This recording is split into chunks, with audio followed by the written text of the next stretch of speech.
hello. Hello. How are you? I'm great. How are you? I'm doing great. And everyone, welcome to the I Don't Like That podcast. With our jingling, jangling, Christmas. Jingle all the way. Jingle all the way. Taya, Valkyrie. And our traveling blueberry, everyone's favorite, who's promising to never fly again, Bobby Blueberry. Never again, you guys. It's cold out there. It's cold. It's cold out there. I've been in cold weather I've been in my house for, 48 hours of this entire month. Yeah, it's time. Actually, in the last day, I've added another 24 hours. So 36 hours, and the other hours of that have been cold weather. Yes. You hear, okay, I have a grievance, okay? Something I don't like Okay. is when you go onto the weather app, and it says, it is 34 degrees, feels like 14. Just tell me 14. I don't need... That's like the wind chill thing. Horrible. That is a lie. And then there was one day... And then what if it's wet? Wet cold. Ew. To the bones. Oh my God. Chills you to the bones. That's like that. Also like on the skin. Well, I feel like California, our cold is like on the skin cold. It's there, dry. it's bones. It's bones. It's bones, rickety bones. Yeah. Oh rickety. my God, it was It's Jonathan so Bailey's cold. bones. Jonathan Bailey's bones. Oh my God. Yeah, I don't know how they do it. I don't know how y'all live in these places that are cold. Yeah, and like both of us come from places that are Cold. colder. Yeah. Colder at least. Yeah. In Victoria, my mom is saying how it's been like super cold, and then like it was 18 degrees Celsius yesterday. Like it's going back up and down and up and down and up and down. Celsius. Love them. It's going up and down, and I don't like that either. But yeah, here I guess we are. and also we're Canada, so Celsius. Yeah. When I'm saying 34 degrees, that was Fahrenheit. Because America. Because America. It's the one thing, I've talked about it before, that I do think, I could go along with every other measuring system the world has, except degrees. When it's 100 degrees out, it feels like 100, not, 42. And we've talked about this, but I think that with Celsius, freezing being 0 makes sense. I don't know. I just feel like when you're like, it's 12 degrees out, it feels like 12 degrees out. When you say... But that's because you grew up with it. Horrible. Just awful, you guys. My heart goes out to all of you. That is insanity. Us here at the I Don't Like That podcast feel bad for all of you. We have you in our thoughts. We have you in our thoughts. Everyone who's thoughts cold. and prayers. My God. And I only did it for, Paris was... Cannes was, maybe in the 50s. It was like not bad. Yeah. Then Paris, my first 2 days were very cold, Yes. in the 30s. Yeah, because Europe gets cold in the winter. Yeah. And then like my last 3 days in Paris were like, all of a sudden it was like 57 degrees. And I was like, oh, somehow like, I'm glad that that's how it worked out, because all of a sudden I'm like warm. Yeah. And I'm like, I was tricked. I was tricked into thinking it was warm. Just like when I was in Kansas City for 4 days. I don't even know how many days I was there. Too long. Too many days. Too many days. The last day it was 47, and I was like, oh, it's a scorcher out here. My God. Oh boy, I got to get some sun today. Anytime I'm in Europe though and it's cold, I'm always like, and this is just something that it's because I'm a weirdo, but I always go, those people back in the medieval days, they must have been freezing. My God, I think of In a castle. the Oregon Trails and the Native Americans, like cold. I'd be in the teepee all day, and then you have to go to the bathroom. What do? Hold it. Just hold it. Because, like, what are you going to do? You're going to go outside and you're going to freeze your butt? No, literally. Awful. And it's like, if you think about it, when this airs, we are, 2 days in the winter. We're 2 days into winter. I'm over it already. I know that we were all very excited for, like, fall weather and cutesy pumpkin spice, but I'm already ready for rum summer. I know. We discussed that we're going to have to discuss next year's drink of choice, because rum summer is coming to an end.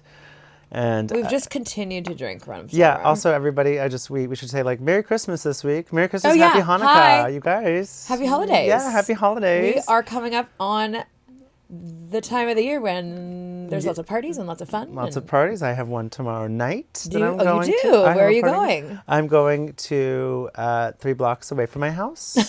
So I will be walking. Oh, fun. It's these guests that come into my work, and they're very generous. It's so funny. They came into my work, and for some reason I was like, remember their names. And they came back a week later, and I was like, okay. Shepard and Nelson, shout out.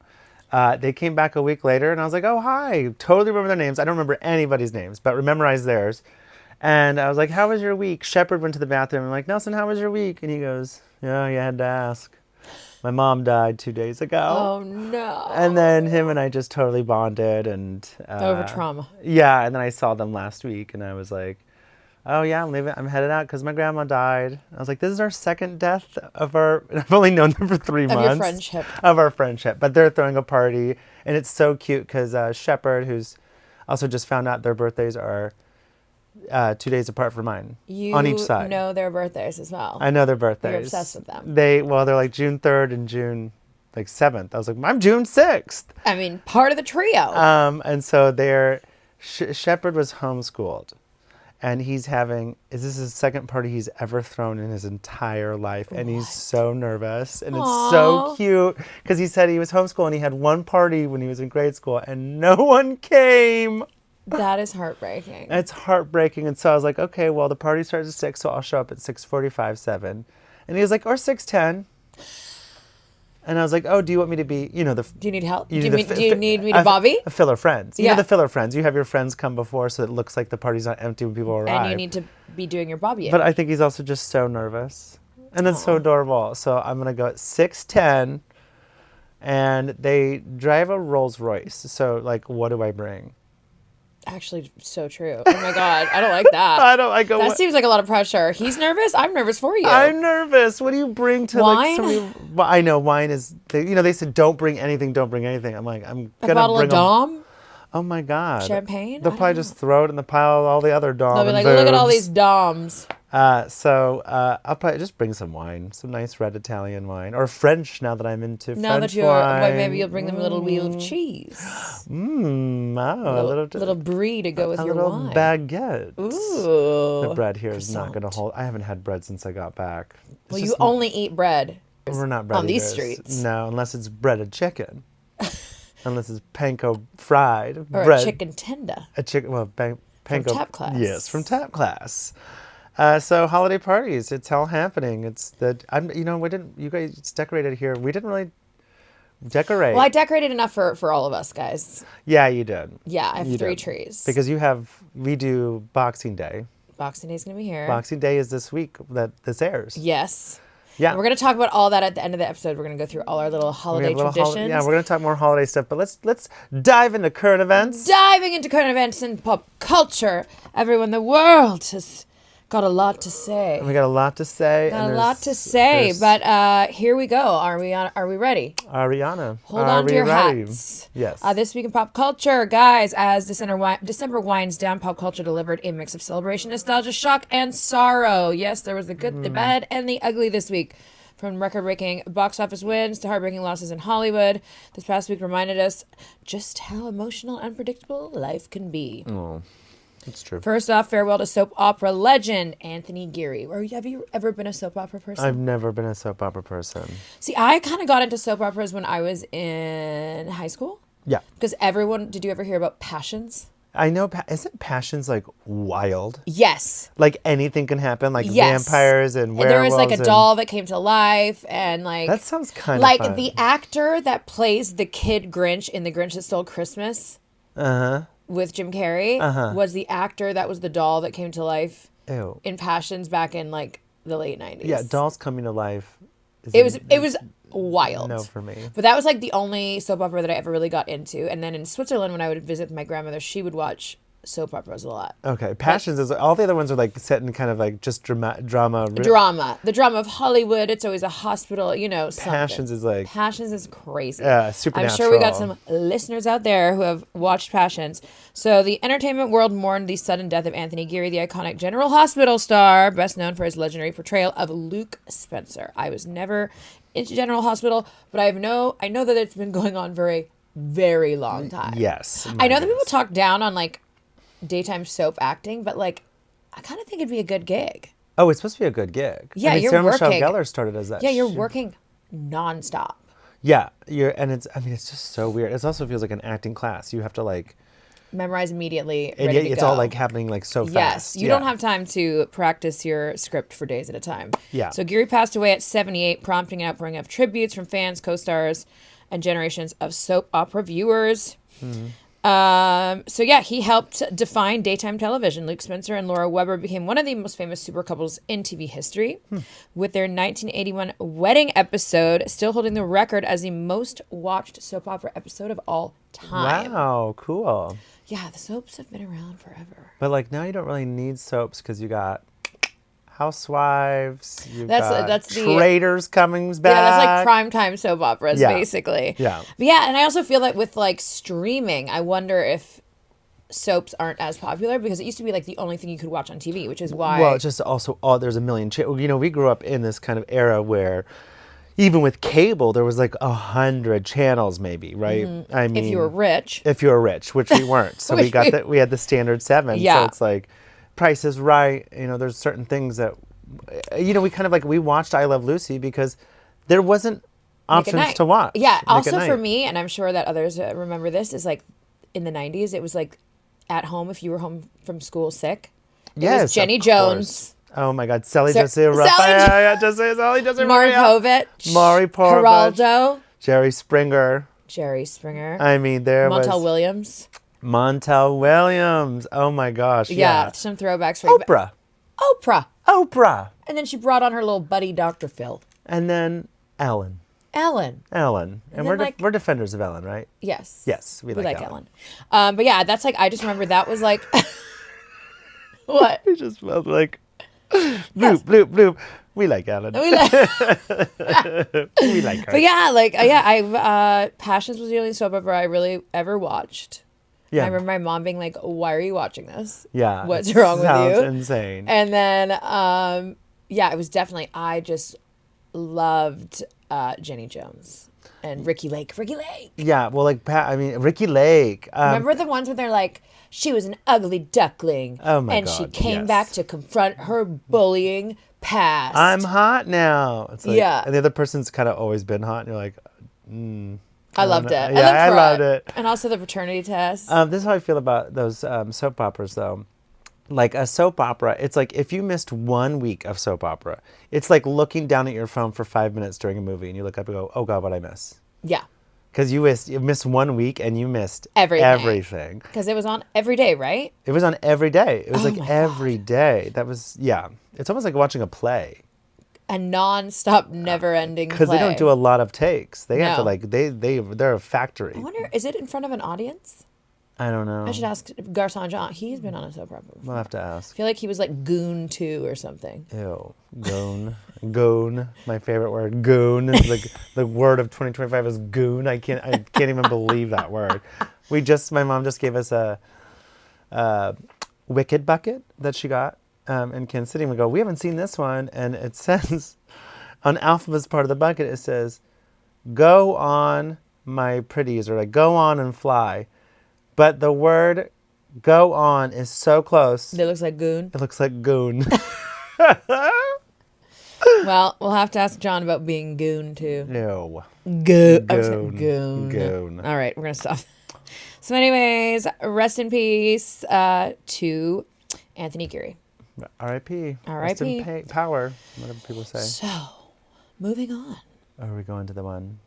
We're going to Zootopia. Zootopia. Have you seen it yet? No. No. Well, Bleach saw it. Yes. He said it was very adult, very I know. emotional, but also he does eat chicken tenders I was and like- cereal, and Has, he goes, "This isn't for kids, guys."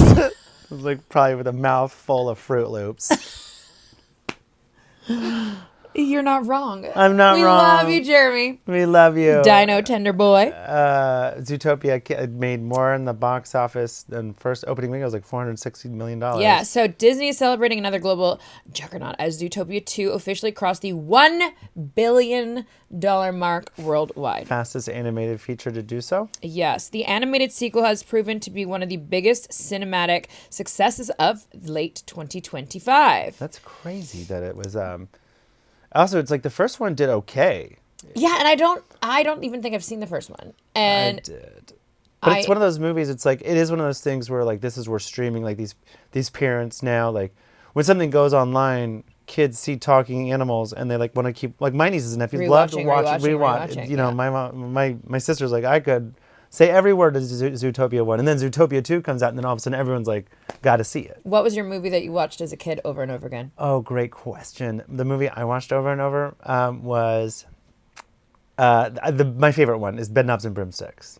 Okay. Do you know it? Yes, we've talked about it. We talked about it on one of the past episodes. One of the past episodes. Bedknobs and Broomsticks was like my, as a kid, but also there's a million movies that I watched over and over. Plus I had little sisters, so. Oh, yeah. Parent Trap, anything Mary-Kate and Ashley Olsen was always on our TV. See, mine was Hook. Hook was one. Absolutely. My parents had to take it away from us. That's right. You had to have it taken away. Because we watched it so much. I need to, we need to have a Hook night. I watched it a couple of years ago because it popped up that it was streaming. So I can't remember, probably on Prime or something. And I was like, oh my God, I haven't seen this in so long. And it still holds up. I mean, it's like, it still holds up. There you are. There you are, Peter.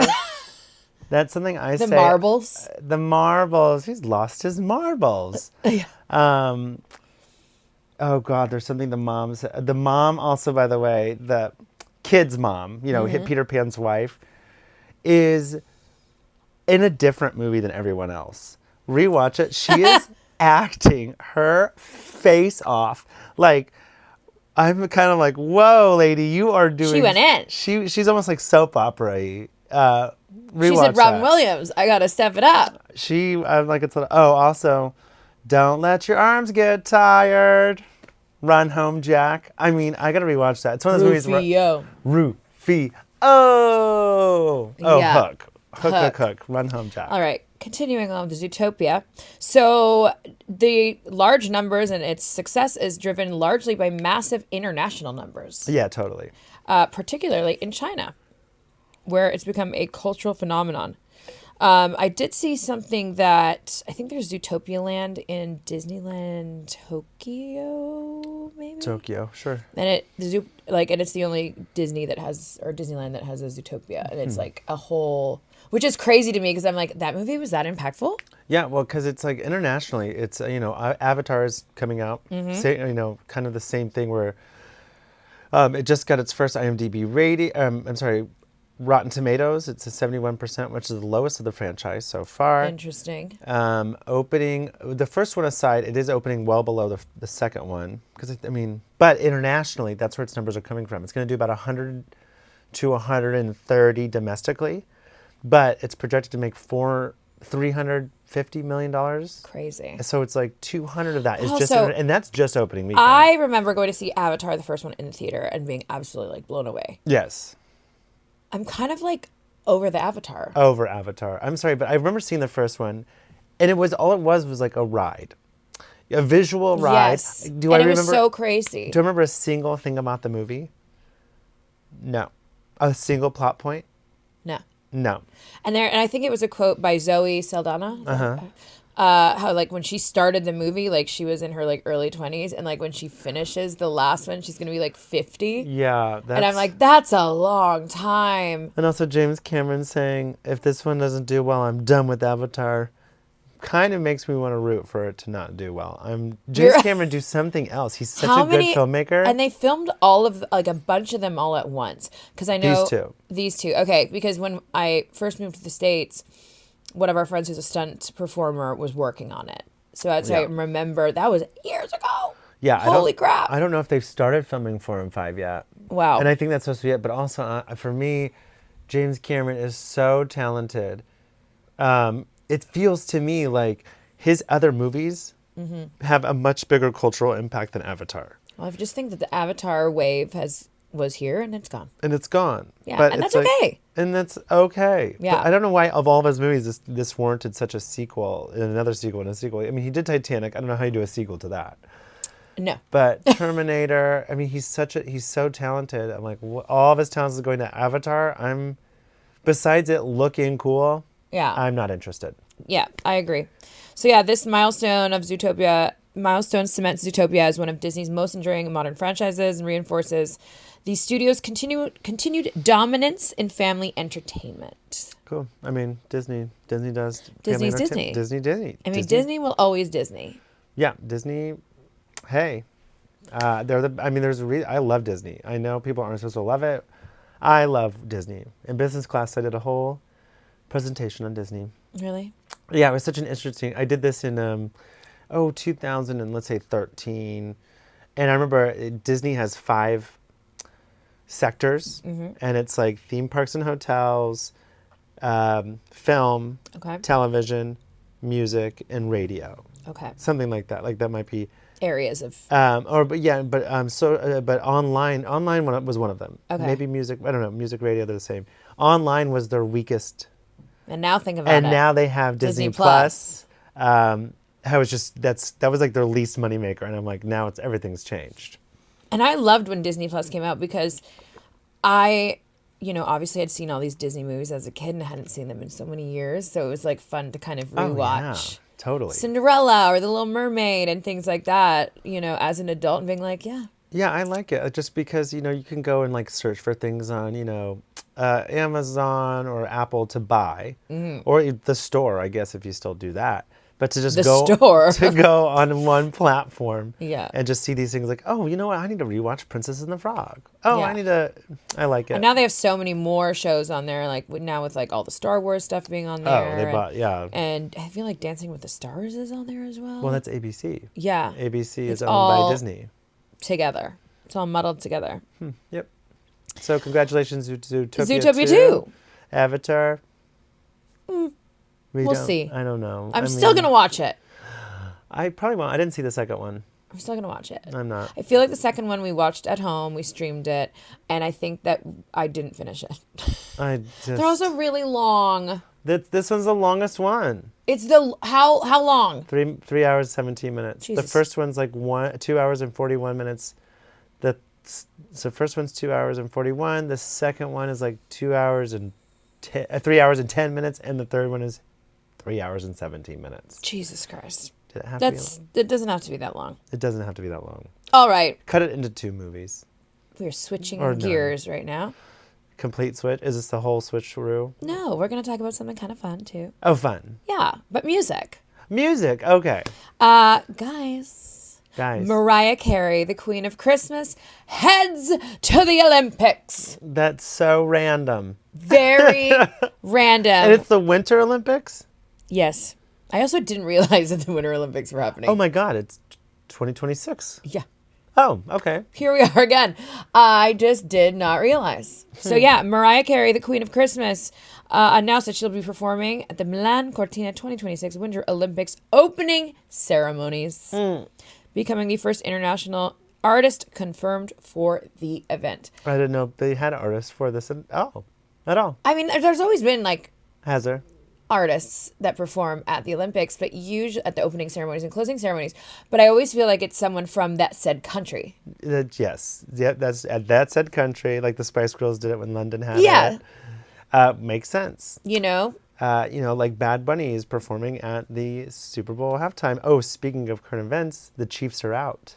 I saw that. The Chiefs are out. I mean, whatever, you guys. They've been in like so many. They can take a little. They can take a break. A little break ski. And Patrick Mahomes hurt his ACL. And Travis Kelce's getting married, so let him live. Like I bet they were like, can we just not this year? Can we just take a break? But yeah. Yeah, they're like sports. That's our sports corner of the week. Yeah. Of the year, month, whatever. So the Queen of Christmas, Mariah Carey's involvement brings instant global star power to the Olympics and signals a ceremony that will lean big, glamorous, and iconic. Obviously, February can't come soon enough. Are you going to watch the Olympics? When I was growing up, always loved watching the opening ceremonies. Mm-hmm. We always watch the opening and the closing, but the openings are generally, I think, in my opinion, cooler than the closing. Definitely. The openings are better. Yeah. So I'll probably watch it. I'm not going to watch it live because it's probably going to be at some ungodly hour, but the opening has like so much hope, and yes, and you get to see all the countries and everyone's like excited, and then the last closing, it's like everyone's drunk. People drunk, Yeah. You know, oh my God, how much fun that would be to like, it makes me think of the last state swimming I went to, state in whatever, 2000, whatever, 2003, state swimming, and we qualified. We got 17th place in every single one of us got 17th place. I don't know how it happens in the state, which means the next day is the final swim, but only the top 16 go. Oh, so none of you. So all of us, there's 17. So if one of them doesn't show up or if something happens, then the 17th person goes in. But it's the next day. No one's not going to be there. Yeah. So we got to stay down in state, down in Manhattan, Kansas. But we didn't have to go home early, but we drank. Did you? We drank. That was the last Bad boys. First and only time I ever had Bacardi O. Is that the orange flavored? Uh-huh. Ew. So I haven't heard anyone stayed, reference Bacardi O in so long. and we drank and then showed up to the meet the next day. We're like, can we go? Thank God none of you got asked to swim. Oh my God, I would have puked. I was 17. Ew. Yeah. All right. That's the Olympics. That's sports. That's sports. With, Sports. with a sprinkle of Pop Diva. Well, I think it was Pop Diva with a sprinkle of sports. Okay, yeah. So anyways, in sad news, Rob Reiner and Michele Singer Reiner were found dead this week. One of the most disturbing and tragic stories of the week came out of Los Angeles, where filmmaker Rob Reiner and his wife, Michele Singer Reiner, were found dead in their home on December 14th. When this happened, because this was Brentwood, this is not that far from No, not at here. all. My neighborhood app or citizen app or whatever it is, like, went off immediately. Oh, really? Yeah. And it just said that two people, they had not been identified yet, had been found dead in their home. And they said the home of Rob Reiner. Yeah, it was reported a little weird. When I first saw it said a 79-year-old man and a 68-year-old woman found dead in Rob Reiner's home. But it's like, but they're not unidentified, but that is the age of those two people. Yeah, it was very strange. It was also, I think, interesting. at first they thought it was a home invasion. Yeah. And like a robbery gone wrong or whatever, however you want to say it. Both were discovered in their primary bedroom after a massage therapist alerted authorities when they failed to respond to a scheduled appointment. Huh. Paramedics pronounced them dead at the scene, and autopsies revealed multiple sharp force object injuries. Whoa, it wasn't a gun, it was stabbing. Yeah, consistent with stab wounds. Fuck. Oof. Very awful. Their son, Nick Reiner, 32, was arrested later that day and charged with 2 counts of first-degree murder with special allegations, including multiple victims and the use of a knife. He is currently being held without bail, and if convicted, he could face a life in prison. Yikes. Without parole. Okay, 2 things I want to talk about this. Let me go with the one that makes me mad first. Let me just finish. Because I want to talk about his movies.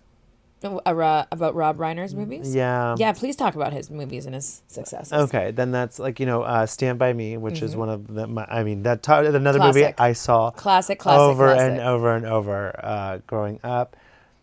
I mean, When Harry Met Sally. Yep. I mean, this man is responsible for some of the most iconic films of all time. I mean, Stand By Me is like, feels personal. Yeah. And that was that River Phoenix's last movie? It wasn't, was it? I don't know. But just a career and a legacy. Absolutely. Yeah. And it's really iconic director. This is all very, very sad. Yeah. So the reports indicate that their son, Nick Reiner, has struggled for years with substance abuse and mental health issues, including periods of homelessness and multiple rehab stays. I read a lot about that. Yeah. His previous battles were previously explored in the 2015 film Being Charlie, which he co-created with his father. Mm-hmm. And so, according to witnesses, and I read this in several places, Nick allegedly had a heated argument with his dad at a holiday party the night before the murders, Conan O'Brien's Christmas party. I know. Did you hear? I don't even talk. Did you hear about Bill Hader? No. He went up to Bill Hader and was acting weird, and Bill Hader apparently goes, "Hey, this is a private conversation. Like, can you not?" Yeah. And the guy huffed and puffed away. Yeah, and Bill Hader already has so much anxiety. Yeah, like attendees at the party described his behavior as erratic. Yeah. Adding to the deeply unsettling nature of this case. The Reiner family has obviously released a statement asking for privacy as they grieve. Yes. Tributes have poured in across Hollywood and the political world, honoring Rob Reiner's legacy as a beloved filmmaker, actor, and outspoken activist. He was very... Yes, he was just very... pro everyone. Yeah, he was very pro everyone. And I know you have some thoughts on... the privacy part. The privacy part. It really makes me disgusting. That TMZ is absolutely disgusting. Mm-hmm. These people have asked for privacy and deserve it. Yes. Amongst tragedy. And, TMZ is a pariah, a parasite that they're camped outside of the home taking pictures of any said celebrity that goes in and out of the house during this horrible time. During, just to get videos of Billy Crystal and his wife. I'm like, these people in the most tragic moments of their life, and you're capitalizing on that. They are a cancer to this world, TMZ. It's just disgusting. I'm going to keep it positive with also, I saw some really beautiful words that Michelle Obama said about them as a couple. Her and Barack, I guess, weren't they supposed to have dinner with them the next night or something? Yep. Yeah. They're very, very close friends with theirs. So our thoughts, our prayers, our positive vibes during this horrible time. And hopefully they can find some peace and that this gets... Yeah, just also people online, people online have a lot to say, and everyone should just shut the fuck up. There's just a certain way a certain decorum, and not to get too into it, but, just how people react to this. But it was uplifting to me that when I go to this TMZ thing where it's Billy Crystal, and the comments underneath that are like, leave them the fuck alone. Mm-hmm. You are disgusting. That gives me hope, seeing that people agreeing with this whole TMZ thing. I think that people, I told them to burn in hell. I told TMZ to burn in hell. As much as, we all can agree, the world is, is commenting on things all the time that it does not need to comment on, and sometimes very inappropriately, it is nice to see so many people coming together and recognizing and remembering these incredible people and, bringing some light to a very horrible situation. I'm so sorry. So I have to talk about this. I just got back from a funeral. My grandmother passed. Mm-hmm. So also I'm reading this stuff as I'm also grieving in this weekend of grief, when I go back. And it just reminds me of some things. Okay, so when my dad passed, someone took a picture of all my aunts and uncles around his casket. Around it, the viewing. Yeah. The viewing. Oh, I don't like viewings. I don't like viewings. When my grandma died, David did not see my father. We had a private viewing with just the 6 siblings and my mom. Yeah. And then we didn't go to the viewing that night. We were like, that was for us, and I don't care to go to the viewing. Yeah. I saw it. But someone took a picture of them, his siblings around it, and posted online, and I lost my shit. Yeah, no, not appropriate. I had a cousin who did a selfie with him.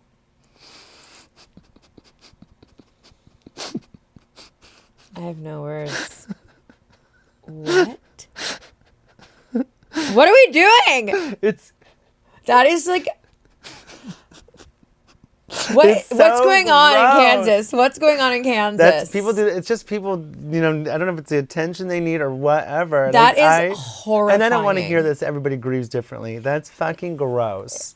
I have some thoughts on this too. I know we're going to talk about grief. We're actually going to do that in the new year. We're going to do, we're going to talk about it properly.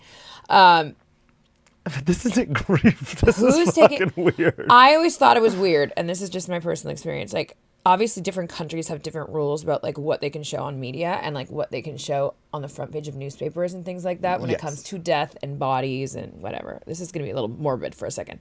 And in Mexico, I always thought it was really weird because they didn't have a problem showing someone in a casket on the front page of the newspaper. Ugh. And the viewing is such, and this is the cultural thing, they're just especially from what I've experienced, obviously I'm speaking just from my personal experience, when someone passes away in Mexico, they do the funeral quite quickly. Yeah, do they? Quite quickly. Do they? Okay. Yeah. And they do that in Jewish culture. It's 48 hours. Yeah, it's the turnaround. That's too. I also think so quick. It's to me that's also a tradition that started when everybody lived in the same village. And Yeah. now it's like, people have to fly in. Yeah, and People I have also to- think that just because of, the body and preserving it so that people that it had to be done quicker. I don't know, that sounds, it's pretty morbid, It but kind of makes sense too. Like, yeah, back then they didn't like necessarily embalming. Yeah. That kind of thing. They're like, oh, let's do this real quick. and like I went to, a But also couple Jewish funerals. culture, they don't. David never. I was going to say this. My granny Franny, when she died 3 years ago, David had never seen a body before, and I made him go up. I go, we're gonna. They had an open casket at the funeral. Yeah. So I go, you're gonna. Excuse me. I go, you're gonna come up here, and he's like, what? And I go, yeah. You gotta experience like my culture. Yeah. It was like my culture, and he was like, what the fuck was that? And then this time he goes, I'm not going up to look at the body. I go, it's a closed casket. You don't need that. Yeah, like I feel like I have been to several, in Canada, and like my grandfather passing away and different things through my childhood where I remember being open casket and always kind of being like, this is like a little weird about it. It's weird. But I'll never forget like just how important the viewing was in Mexico, and people, when Pero died, it was like a thing, and everyone went to go see the body before the actual ceremony and the funeral happened, and right after that, like it was just a bang bang, like things happened really really quickly. But I never got comfortable with the idea of people taking like photos. I mean, it's also and also just like it on the front page of the newspaper. Like nobody needs. I don't know. I feel that that's disrespectful to the dead. Yeah, no, it's really. Do you know what I mean? No, it's strange shit. Like, I think it's so disrespectful to the dead. Yeah. That's what bothers me And the I mean, most. I get it. Like different cultures have different views on things and like different religious traditions and things like that. But I feel like Taking a selfie with a with body not is cute. not. And also like just posting the dead in newspapers and magazines, I think is Ew. very inappropriate. But I that's just me. So, anyways, that's where I was going with that. Yeah. And, But the selfie. The selfie is crazy. And before we move on, the last thing I'll mention is like, okay, so I was in Paris when she passed. But remember, I was talking to you, and I was like, I mean, she died on Monday. The funeral was Saturday. However, it's the Saturday before she's still alive, and I'm getting a text. It's like, so her funeral's next Saturday. I remember you telling me this. And I'm like, I was like, she's not dead.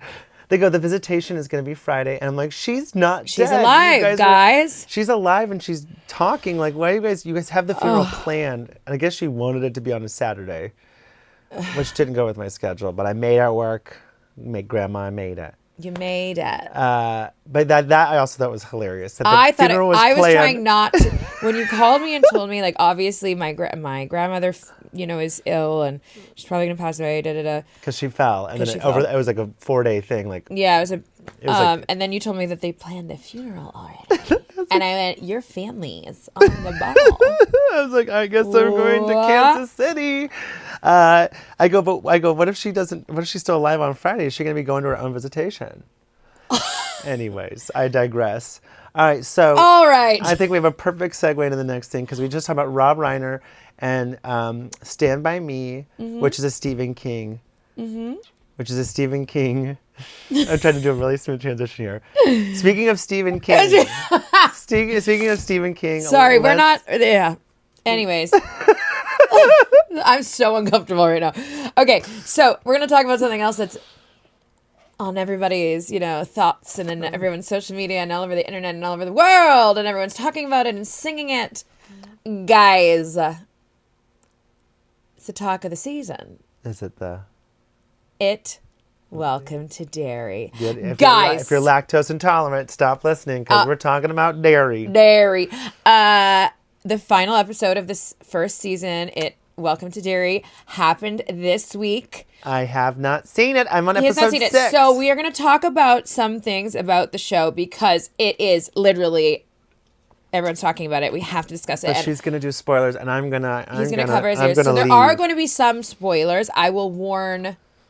Like, there's going to be spoilers. If you haven't watched the whole entire season, then, like, skip this part. But if you're watching it or into it or have seen it all, this is for you. Because as a horror fanatic, just say Stephen King fan... but you can't spoil anything for me. I'm not going to spoil anything for you. But there are spoilers. So before I get to certain things, I will... warn you. Okay. Because we have to talk about it. Yes, I'm enjoying it. So I did get home last night. Yes, I got home yesterday. So I instructed you specific. You have to watch Welcome to Derry because you haven't watched any of it. It was 8 hours. I was trying so hard to get through it. Like, I mean, not trying so hard to get through it. It's just time didn't allow it. I was also You didn't stay sick. up all night for 8 hours to watch it? I couldn't. My body was like, go to bed because Yeah. also I'm all fucked up, sleep-wise. But so I was literally watching it to the minute before I left to come to the pod. I got almost halfway through episode 6. All right. So you're almost there. I'm doing great. You're doing great. I'm doing great. All right. So, guys, this show, I've got a lot to say. Let's start like right off the bat here, okay? The opening credits. Opening scene. Oh my god. The opening credits. The credits. Oh, the opening credits are cute. They're cute, okay? And everyone's... So before a single balloon floats or a scream echoes through Derry, the opening theme already has us all, the entire world, in a chokehold. The title sequence became an overnight obsession with TikTok and Instagram flooded by frame breakdowns, slow down clips, and fans absolutely losing their minds over the animation. Literally, there were so many videos back to back to back of people like dancing in their living room with the music playing and being like, can't wait to watch Pennywise murder some kids, but I'm still going to watch this opening credit. Whoop, whoop. Because it's crazy. And also when you watch it, you know that like they'll have a scene before the opening credits. And sometimes 99.9% of the time on this show, the opening scene has been a bloodbath. And then it goes into this like nostalgic, happy, creepy, weirdly happy jingle. Yeah. Which is stuck in everyone's head. Do you know, is this an original song?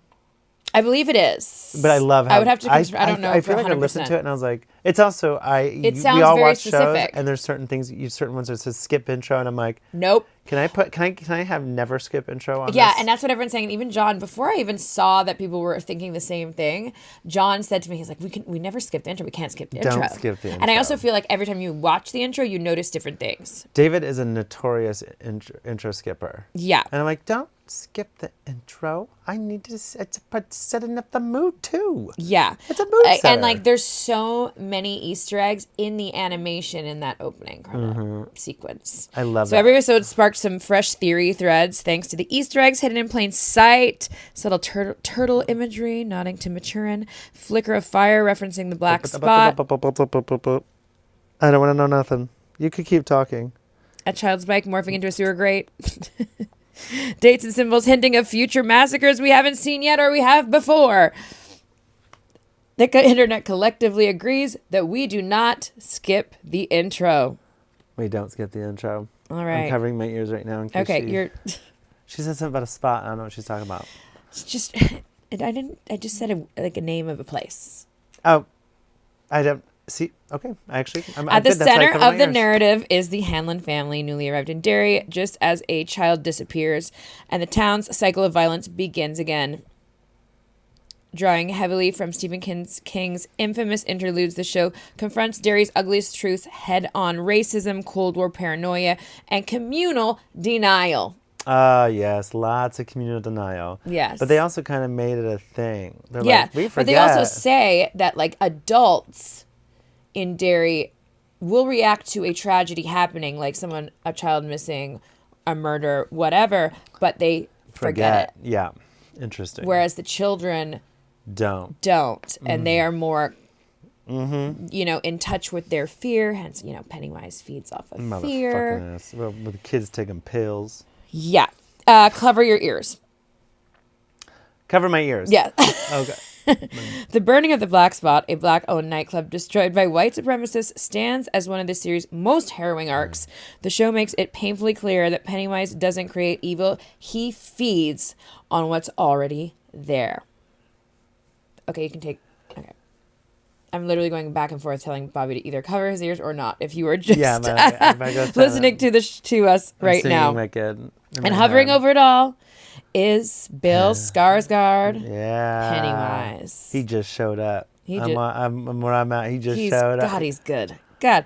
Expanded and recontextualized through the revelations of a human Bob Gray from 1908, a failed performer whose identity became one of the entity's most enduring masks. Because as we know, and this also goes back to the It movie, so I'm not spoiling anything for you, Pennywise himself is not the evil. the evil takes on Pennywise. Right. His body, or that's his form. Yes. Which is why What a form. he can shapeshift. Just a quick reminder, this is our Christmas episode. Yeah. In case you have. But this is about pop culture. We are about what just people in are. case, don't forget, wrap your Yeah, Merry presents. Christmas, Pennywise. Yeah. But yes, he can morph and change Yes, he can. in and out of things. Okay. Which is why on that one episode, I think you've already gotten to hear with the rocks and the being coming from space. Remember they told that story, so we know about that. In that flashback, you see basically the entity as a skinwalker in the forest. Yes, people were saying, oh, when I found out Pennywise was from an alien, I was like, I don't think it's that simple. I think it's an Guys, evil it's entity. fantasy. It's also fantasy. Also, to me, I'm like, the rocks coming from the sky. To me, it wasn't necessarily. I wasn't thinking alien. I was thinking evil. Like also heaven and hell. Like it could just be this evil entity. God also. There's a whole in the Bible. God cast down his number one angel down to hell and became Lucifer. Get out. He said, "You betrayed me" or something. Quote me on that. But was it the archangel Michael? Or Gabriel. Gabriel talked to Mary. Michael. I know nothing about. He threw down that's where the devil comes from, is that he was God's number one angel that betrayed him, and so God cast him down, and he became Yes, I knew that, the but devil. I couldn't tell you what the So name that's of where the angel I'm was. also in my head, which is a different way of thinking about it. But also, this is here for interpretation because it is fantasy. Everybody. Oh God, that's the other thing. So this isn't a documentary, guys. No. And so character legacy and some deaths that broke us. But Cover your ears. good night, everybody. The ensemble cast grounds the cosmic horror in raw emotion, but one character really changed it all and changed it for everyone. Richie. Richie's death became the emotional earthquake of the season. What initially felt like a shocking narrative risk quickly turned into one of the most devastating arcs television has delivered in years. Social media didn't just react, it grieved. Guys, John and I sobbed during that scene. You can keep talking. I can go ahead. John and I sobbed during that scene because it was heartbreaking, and we just loved the character of Rich, and also we thought that the actor that played him did an excellent job. We thought all the children were absolutely phenomenal, and I think that they should all get an Emmy. So yeah, social media was grieving, tribute edits, memorial posts. I even saw someone tattooed him on them. Yeah. Nobody was okay, and it's flooded our timelines. And then the finale happened. Yes, these are all spoilers, guys. Richie's return, not as a resurrection, but as a final act of courage, coming back to help his friends one last time, completely shattered us. When he came from behind, I think it's Daniel, and then ran past Pennywise and gave him the middle finger, and then helped his friends, sobbed, broken, destroyed, completely shattered. It was tender, heroic, and unbearably sad. No one doing the loss, but my God. And ending with the funeral scene, the speech that Marge gave, it was incredible and such an epic way to end this incredible season. The collective response was universal. We cried, we screamed, we stared at the wall afterwards. We are not okay, but also bravo. Right here, clapping. Excellent. Okay, you can uncover your ears. And that is Derry. Welcome to Derry. We're not done. We're not done? No. Okay, but we're done with spoilers? Yes. Okay, we did it. Now we're going to be talking about fan theories. All I heard was sobbing, destroyed, and something else. And now you'll understand when you watch it, and I will need a report immediately. Okay, so obviously this is kind of the first time that they're acknowledging the Stephen King universe so intensely. I never heard people really reference that before. The SKU? I guess. The SKU? The SKU. SKU. The SKU. And I just had never really thought about it. And there are so many theories that are coming up. What? Some that make sense, some that do not. Can we save this? Can we shelve this? I want to be in the theory talk. All I know was conspiracies. all I said was Madeline Stowe. She's got to have a bigger part, and then all of a sudden, turns out she did. Mm-hmm. But all I right, don't know. so let me confirm some beloved things. I'm so nervous you're going to spoil something for me. No, Marge Tozier is Richie Tozier's mother. I don't know. Reframing Richie's lifelong fear of clowns as something deeply learned and deeply tragic. This actually connects Welcome to Derry to the movie. Yes. Okay, yes. so I'm not really... Well, they have the same last name, right? Yeah, they have the same last name. So you can put 2 and 2 together. Yeah. So also this one, Pennywise exists outside linear time. Uh-huh. So a lot of people were like, he's time traveling. He's not really time traveling. He's perceiving the past, present, and future all at once. Oh, that's got to be hard. Which explains his foresight. That's going to be a hard thing to deal with. The Gallu-Wendigo connection, linking the entity to Pet Cemetery through shared themes of corrupted land and suffering. I do like the land thing that they're doing. Also, the reason why I say that there's a character in Agatha All Along, Patti LuPone, plays a character who, she's like a precog, but she experiences time in a different way, linear or whatever. And her whole pinnacle episode, that's why I go, it must be hard, because she's kind of constantly jumping in and out of times, and people think she's crazy, and then it all makes sense. Yes. So that's why I said it must be hard. And another theory is that, and this one's crazy, that Pennywise and Mary Poppins Oh, of course. are the same type of quote-unquote alien or being. But Pennywise... Which is insane. Yeah, people are really reaching here. Pennywise eats fear and feeds off of fear, whereas Mary Poppins eats and feeds off of joy. Oh my God.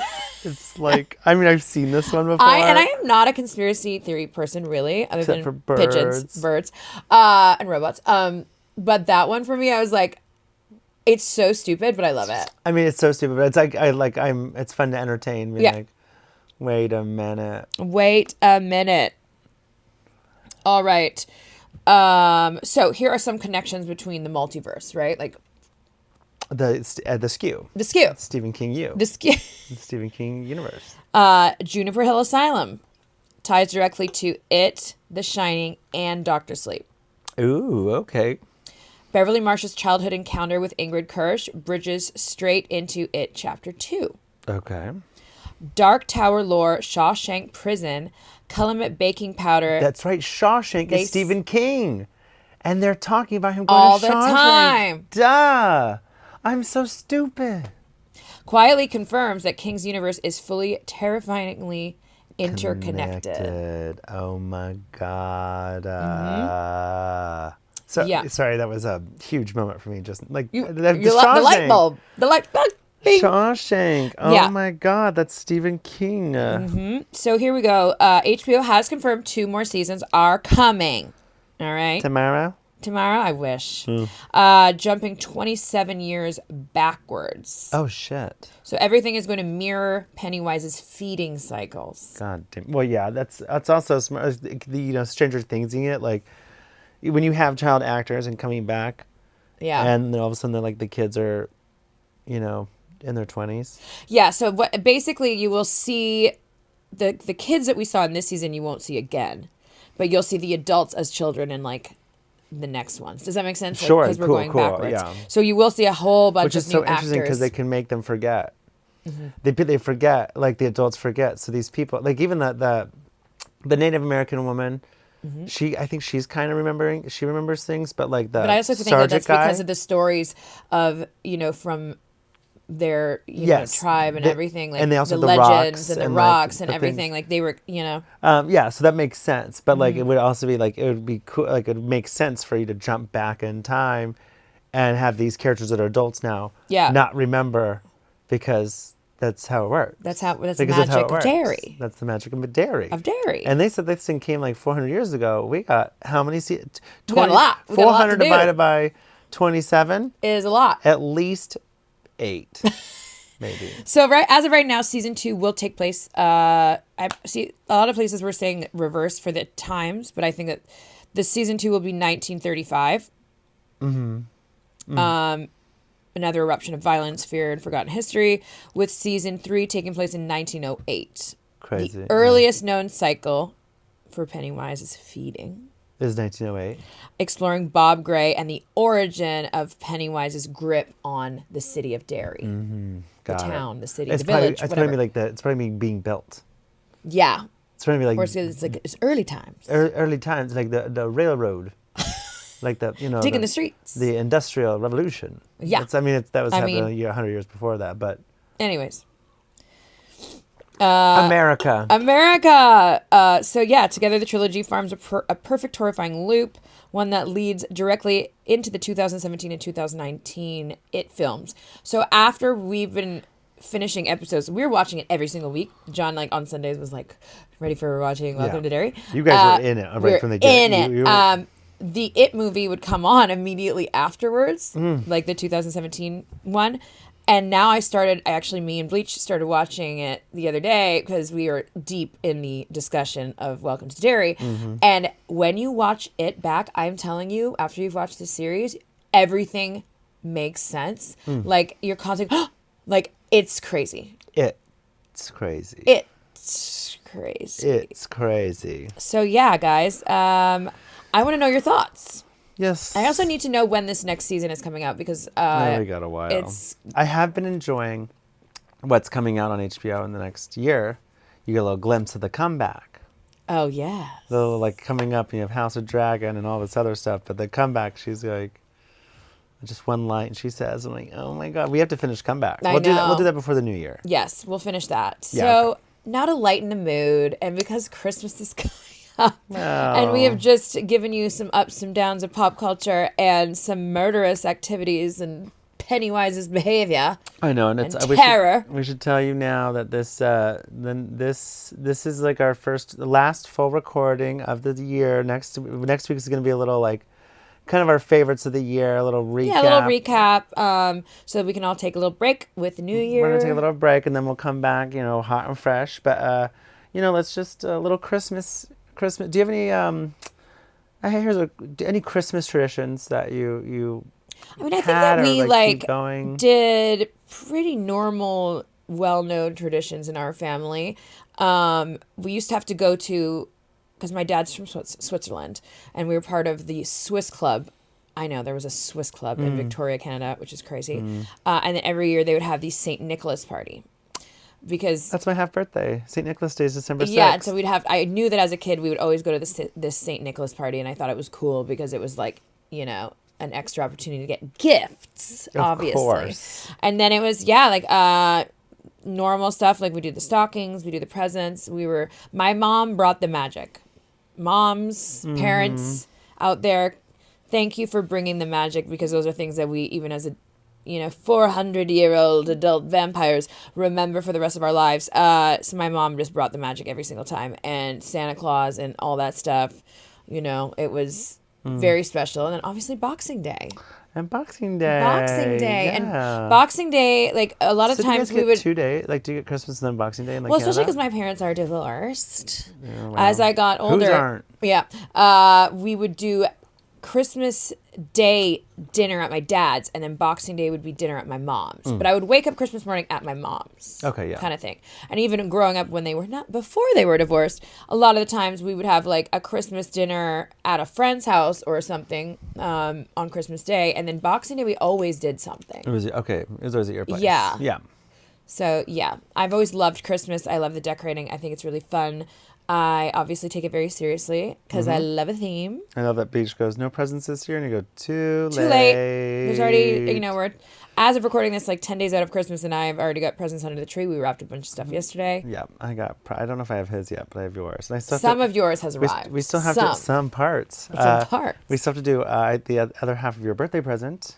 We just have to find a time when we're both in, which I'm going to take her to do the aura reading. Yes, which I'm super excited about. We're going to do, that's like the other half of her birthday present. Hello. And we haven't been in town. The only time we've been together is like we had to go record the pod. Yeah. We can't do that while we're recording, doing the R reading. No. So tell me about some traditions in Kansas. Oh, shoot. Some Christmas traditions. It's just at the Blueberry House. At the Blueberry House. Yeah. It was always super Christmassy, but I remember like starting at a young age. My mom would decorate, then I think she got tired and we would do it. Then when my parents got divorced, my mom just kind of started like giving up. So I'd be up until 6 a.m. wrapping everybody's. She would wrap my presents, and then I would wrap everybody else's.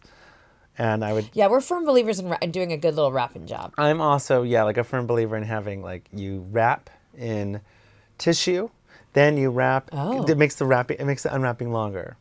Layered wrapping. We love that. So one of my favorite memories, or my favorite gift I ever got. Here, I'll ask you that after I answer my own. Best gift I ever received was I got a Pee Wee Herman's Playhouse, like a replica with all of the characters. Oh, that's cute. Carey and John. Oh God, what's the genie's name? Jambi.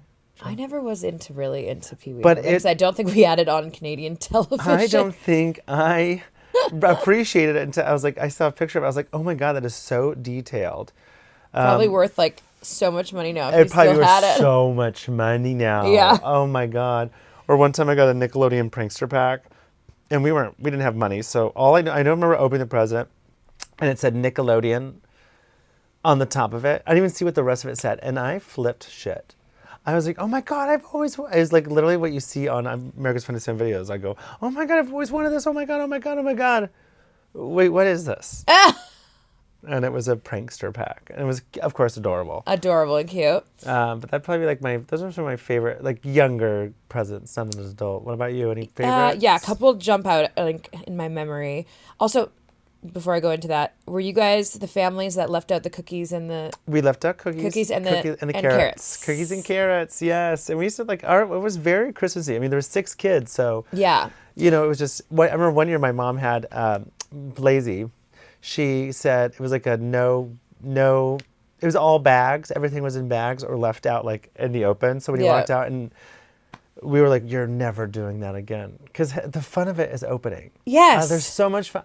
There's a point where when my sisters moved here, and I went to the dollar store, I got cheap stuff, and it was about like coming out and seeing all these presents, and sure, a lot of it was junk, but it's magic. Yes. I'm a firm believer in the magic of Christmas. And speaking of wrapping paper, just as a little, we just bought some beautiful wrapping paper from Michael's. If you're looking for somewhere that has like some little fancier, little metallic, little cutesy. Yeah, we used to do themes. This year we're not. I tried. Like you know how the Kardashians, every family has like their little. Well, like cute themes. We did brown paper packages tied up with string. Was a theme one year. Oh, Bobby, that's cute. It's so cute. Oh, that's cute. One year was classic, where everything was like gold and red and like green, gold, or red. Yeah. And you couldn't. I didn't want to see no blues. Got it. No blues. I remember my brother showed up with blues, and you said, get out. I rewrapped all of the presents. Oh my God. I took tissue. I rewrapped all of his presents because there was blue. I was like, no, it has to look. It's aesthetic, cute. Clean. I tried to keep things as aesthetically as possible. Silver bells is another one. We do silver, and then you can accent it. Oh God, yeah, you and I would have gotten along so well. Oh my God, no! I tried really well to tried to stick to kind of like metallics and cute stuff so it looked good under the tree. But then they had this really cute Nutcracker wrapping paper, and that I love a Nutcracker. So I have a Nutcracker paper that doesn't really match the other one, but it's fine because it's cute and it's still metallic. So going back to the gift, that's another good theme, the Nutcracker. That's a good theme. I would do presents. that. That's every year here in this house. Absolutely. So one of my favorite ones, if you have a little one who is listening with you and you don't want to break the magic, turn it off. Yeah, we'll see you next year. We'll see you next year. So if you are that gives you a second. If you're listening and you're a little kid, turn it off. Santa's real. Yes. So I don't know how old I was, but I was starting to kind of like get on the age because I did believe. Like my mom really made us believe. Like there were times, the cookies we half eaten, the carrots would be like chewed on. She would draw like little hoofs in the soot in the fireplace. Yeah. Like my mom Hurricane Lorraine knew how to sprinkle the magic. And I started trying to figure out, if Santa was real or not. And I had told my mom what I wanted for Christmas. But the night of Christmas Eve, I wrote a letter to Santa and changed everything that I had said. Because I was like a little trickster. I was trying to trick him. And I had asked for, and this is going to date me so bad. Do you remember the TV show Blossom? Of course. Do you remember the hats in the 90s? I knew this was coming when you said Blossom. I asked Santa Claus for a black velvet Blossom hat. That sounds specific. Right.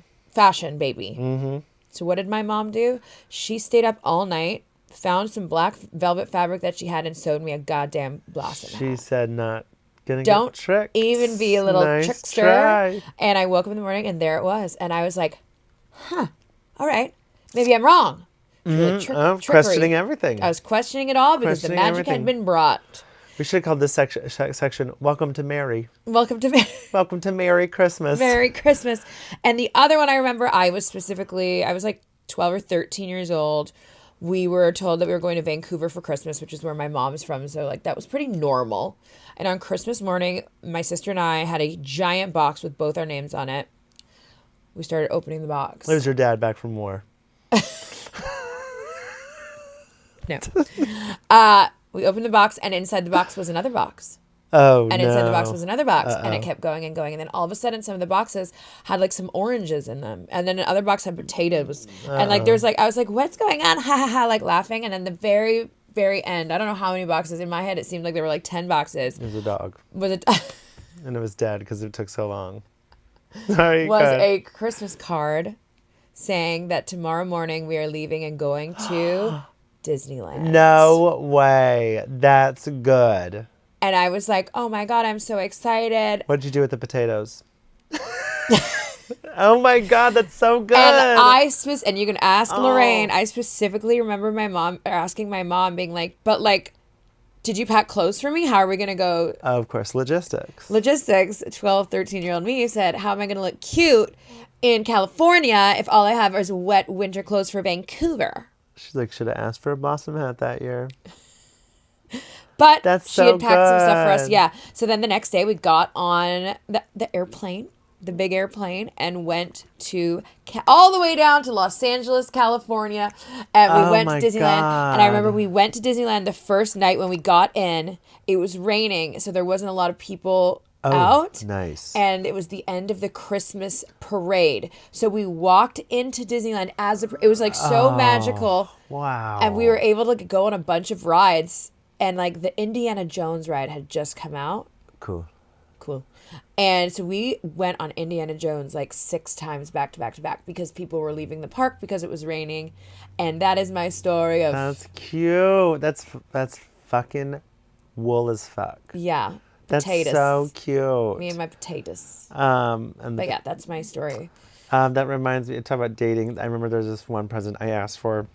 I wanted it so bad, and it's just because of marketing. Skippy Scribbles was a teddy bear who had a desk, and he wrote. And Skippy Scribbles were... I've never even heard of Skippy Scribbles. I mean, this is it. I'm going to Google this, because I haven't thought about Skippy Scribbles in a long time. I'm like, was this just a Kansas bear? No. Skippy Scribbles was national. But I remember getting Skippy Scribbles. It was like for a half a year, we used to do wishbones at the dinner table. Yep. You asked for... every wish I made was for Skippy Scribbles. Finally got Skippy Scribbles for Christmas, and let me tell you, put the cassette in his back. The cassette! And it's like... Was it like a Teddy Ruxpin? It was very, very Teddy Ruxpin, except a little... Now he could draw. Oh. Except he's like, I'm going to draw a star, and it was like a half circle. It was not great. It was not great. I think I played with him for half a day and was like, well, he's not doing what he did on the commercial. He's supposed to draw me a landscape. He was supposed to Mac and Me. He was supposed to dance with me to McDonald's at that point. Do you know Mac and Me? No. You don't know Mac and Me? Woof. You don't know. You've never lived until you've seen Mac and Me. Well, now you're going to give me homework. Oh, my God. I expect links to all these things said to me. You're going to die. Mac and Me, long story short, it's an alien and this kid in a wheelchair. Oh, I think I do remember this. And it's like, ooh, and they have like the malls. But Paul Rudd, every single time Paul Rudd goes on to, maybe it's Conan O'Brien, and he's promoting a movie. Every time Paul Rudd shows a clip from Mac and Me instead of his own movie. And every time he tricks Conan. Like, Conan's like, why do I fall for it every time? Because Paul Rudd's like, no, I'm not doing it. Like, I'm actually going to show you. This is Ant-Man. You have to, like, see it. It's Marvel. Like, they wouldn't let me. They wouldn't let me. And then they show the same clip from Mac and Me. and Conan O'Brien's like, what the fuck? It's so ridiculous. I feel like I'm having glimpses. I'm having glimpse memories. There's a little part where they have to dress him up in a bear, like a stuffed bear, because they have to get him past security. Because also the government's looking for him, and they end up in a McDonald's, and everybody like dances like it's a musical, and you need to send me the episode. Oh my! This is a movie. Oh, it's a movie. Mac and Me is a movie. It is a cultural phenomenon that never took off. It's fucking well, I can't crazy. wait. I feel like there's a lot of this. Me in the Great White North of Canada did not get exposed to Mac and Me. I have a question for you. Uh-oh. Die Hard, Christmas movie or not? Not a Christmas movie. Christmas movie. Not a Christmas movie. Have I seen it? No. Okay, so what the fuck? Okay, Gremlins. Christmas movie. Absolutely a Christmas movie. Christmas movie. Dude. Greatest Christmas movie of all time. A Christmas Story. No, Home Alone. Yes. Home Alone it's iconic. Well, we used to watch A Christmas Story every single year, and then TBS started doing the 24-hour Christmas movie marathon. It was like something we felt like we were always on the pulse of. Christmas Story was always my favorite. Fudge, except I didn't say fudge. Yeah. Yeah. Elf, I think, is up there. Elf is definitely up there. That's Bleach's favorite movie, and it checks out. It checks out because he eats a bowl of sugar. And he knows. I told you I bought those Elf Buzzballs for. Oh God, yeah. They're in my fridge right now. I mean, somebody said that one tasted like potpourri. Yeah, I can't. I mean, I'm kind of excited for us to try them. I mean, all Buzzball tastes like. Yeah. Unless you sponsor us, then we'll put them right here and drink them. Yeah. Well, guys. Yeah, you guys, welcome to Merry Christmas. Merry Christmas. Happy holidays. Happy Hanukkah. Happy whatever it is you celebrate. Spend time with your friends. Spend time with your family. Have some fun. Drink some eggnog or don't. This is the time of year to receive gifts and give them too. Because what do we like? Gifts. Anyways, and what do we want our gifts to actually be? Money. So that being said, you guys. Happy holidays. Merry Christmas. We'll see you. We'll have an episode for you next week, but we'll see you in the new year officially. We'll see you guys in 2026, honey. Honey. And have some fun. Be safe. Don't drink and drive. And we love you all. But drink and open presents. Bye.